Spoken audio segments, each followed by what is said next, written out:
Voters took to the polls for the primaries in New Hampshire today, a state that, on the Democratic side, Vermont Senator Bernie Sanders is favored to win over rival Hillary Clinton.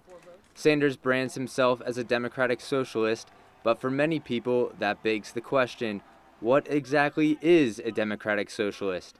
We talked to Dr. Andrew Essig, a political science professor at DeSales University, for some clarification. Democratic socialism is an ideology, and it's a mix between having a democratic political system and a socialist economic system, which is basically the government is running the economy, making important decisions, who's going to produce what, how much, for whom, by whom, price controls, and things like that, as compared to a capitalist system where the individual consumer makes that decision based on supply and demand, and it's in the ownership of private industry and private individuals.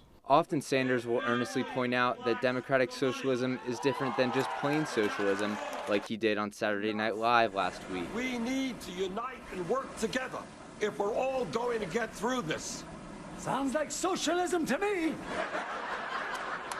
Democratic socialism. What's the difference? Huge difference. But what exactly is that difference? Essig talked to us about the distinction between the two and what that distinction means in terms of the policies being proposed by Sanders. Even when he talks about Wall Street, he isn't coming in and saying, hey, we're going to buy you out and turn you into a state-run business. But there's obviously going to be a higher degree of regulation. Another policy that Bernie Sanders does promote is he's talking about free education, free college education, saying everybody should at least have the opportunity to go to college for free.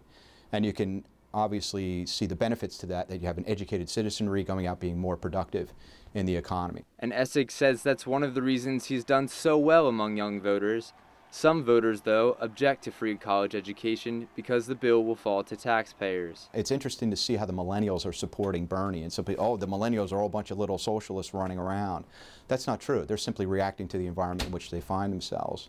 Whether it's their parents having their house foreclosed in 2008 as a result of the house market bubble bursting, or the fact that they are leaving college with over $100,000 of debt and knowing for the next 10, 15 years they're going to have to pay that off if they do pay it off. It's uncertain how Sanders will fare against Hillary Clinton after New Hampshire when the primaries head to South Carolina and Nevada. So for now, those young voters supporting Sanders will have to wait and see. Reporting from New Hampshire, William Edwards, 69 News.